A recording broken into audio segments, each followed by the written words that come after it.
বাবা তুমি কেমন আছো ছোট্ট মাটির ঘরে, তোমার কথা হৃদয় মাঝে পড়ছে বারে বারে।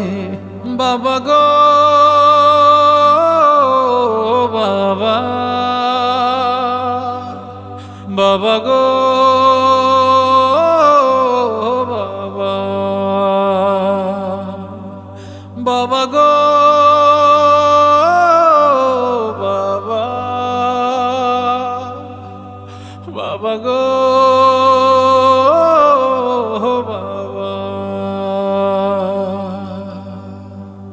কত আদর কত স্নেহ তোমার কাছে পেলাম, সব কিছু হারিয়ে আজকে নিঃস্ব হয়ে গেলাম।